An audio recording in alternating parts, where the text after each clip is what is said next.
Salut, c'est Estelle Denis et comme vous pouvez le voir, on est sur le mythique plateau de Ça se discute parce que oui, on fait revivre cette émission culte.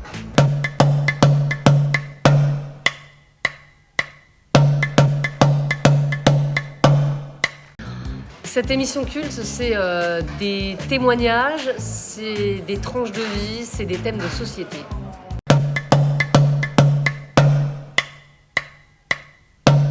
Moi, ce qui m'a donné envie de faire revivre cette émission, c'est d'abord parce que je la regardais quand j'étais petite, quand j'étais ado. Je suis également une immense fan de Jean-Luc Delarue. Et c'est vrai que moi, je regarde pas beaucoup la télé, mais Ça se discute, ça fait vraiment partie des émissions qui ont marqué ma vie.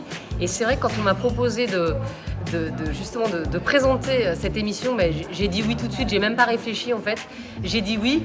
Après, quand je suis arrivée sur le plateau la première fois que j'ai vu marqué Ça se discute présenté par Estelle Denis, je vous cache pas que ça m'a fait quand même un choc et que c'est vrai que ça m'a mis une pression assez dingue.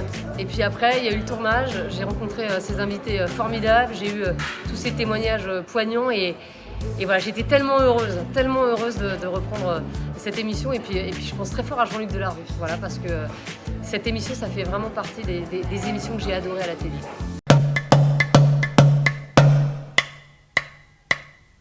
Alors on a essayé de garder l'ADN bien sûr de l'émission culte Ça se discute, c'est-à-dire que c'est le même décor, hein, ça vous le voyez. On a également le même générique qu'on connaît tous avec les tam-tams.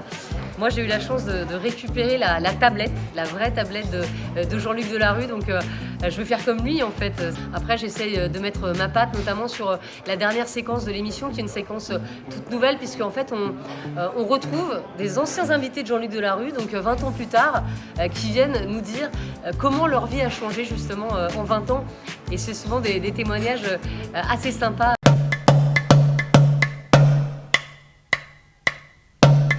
Alors les sujets, en fait, on les a choisis évidemment bien en amont.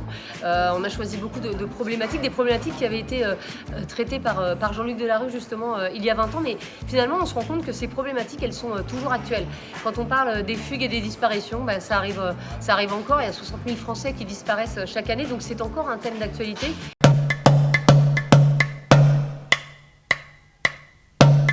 Alors là, pour le coup, je ne me suis pas préparée émotionnellement, mais je savais que ça allait être très fort et c'est vrai que plusieurs fois, j'ai eu les larmes aux yeux parce que les témoignages, ils sont poignants. Voilà, moi, le témoignage d'une maman dont le fils a fugué, évidemment que ça fait appel à plein de sentiments chez moi parce que j'ai aussi un jeune garçon. Donc on est forcément touché par ces témoignages parce que c'est ça la force de Ça se discute, c'est que on se reconnaît finalement dans tous les témoignages de l'émission. C'est ça qui est fort, c'est ça qui est émouvant, c'est ça qui est poignant. Donc on ne peut pas se préparer à ça. Et on le vit, voilà, on le vit avec les invités, on vit leur peine, on vit leur joie. Et pour moi, c'est ça aussi, Ça se discute. On se retrouve très vite sur RMC Live pour Ça se discute.